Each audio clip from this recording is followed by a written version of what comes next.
There are going to be things in your life that you cannot change, but how you feel about it, it's what you can really influence. Welcome to Adulting with Joyce Pring, the how-tos of your 20s told by 20-something, traversing through life expectantly and with gusto.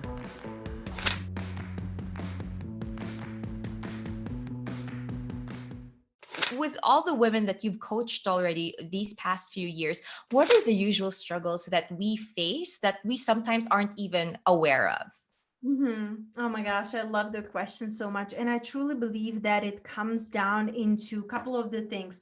First, it's the limiting beliefs that we adopted, the old stories when we were still little girls, so you really get to take an inventory of your life and look where are you in your life and really looking at the things that weighed you down.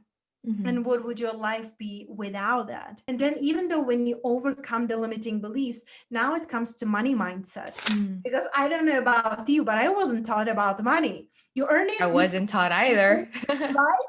You earn it, you spend it, there is never enough. It's stressful. And what do we do about it, right?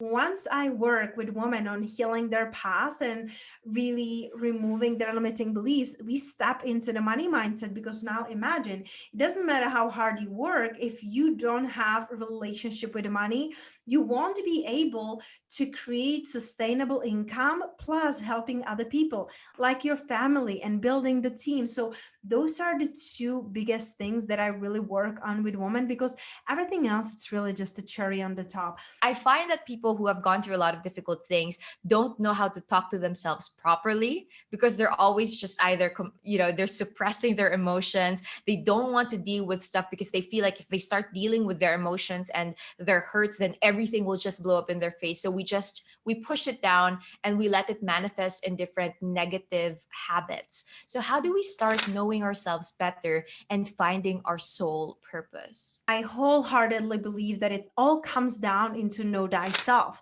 Get to know yourself and stand in that. If you stand in that, you will become magnetic to your perfect people, to your opportunities, to your clients. It's yours. And if I may say also, sometimes what we do is we look at what other people are capable of doing, like what they're good at, their skill set that, you're nurturing, Petia. I'm not nurturing, you're very good at speaking. I'm not very good at speaking. And we look at what they're capable of instead of saying, but this is what I'm capable of. So I shouldn't be comparing my output to your output because we have different skill sets and different gifts that we need to be able to maximize. So that's so very important. I love also being unapologetically abundant, because that also means that when we are unapologetically abundant, we're able to not only just have more, but also give more. So why And don't be you tell more. us and be more? That's right. So tell us more about that.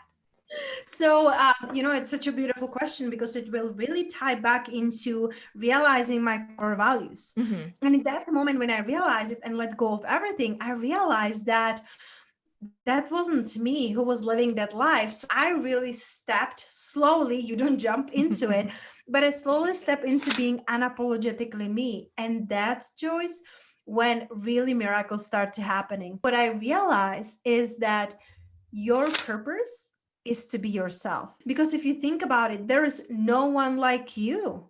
No one in the universe who thinks the same way as you, who looks the same way as you, who experience the same things as you. So once you really embrace being unapologetically you, that's when the abundance comes. That's why I said unapologetically abundant. You cannot be abundant and fulfilled if you're not being yourself, because then you're always wearing masks, and that's heavy. Yeah. It's heavy to carry that burden and those masks around and that facade Mhm. around, just always thinking about how can I look better or sound better or seem better for others instead of just saying, you know what, if you're going through crappy things and then you've gone through crappy things, this is who I am and make it work for me instead of work against me. Mhm. That's so important.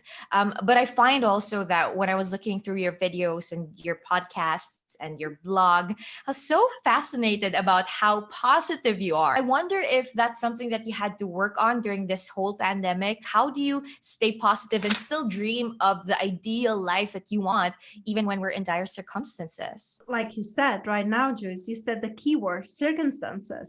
There are going Mm. to be things in your life that you cannot change, but how you feel about it, it's what you can really influence. That's what you can be empowered. I don't like saying the word control, because Mm. control, it's ultimately just like drains our energy. But feeling empowered, it's something that really gives us life. It's truly about a mindset. You can look at what is happening in the world and say, this sucks, this is like obstacle to obstacle to obstacle, or ask yourself, what is my opportunity in this?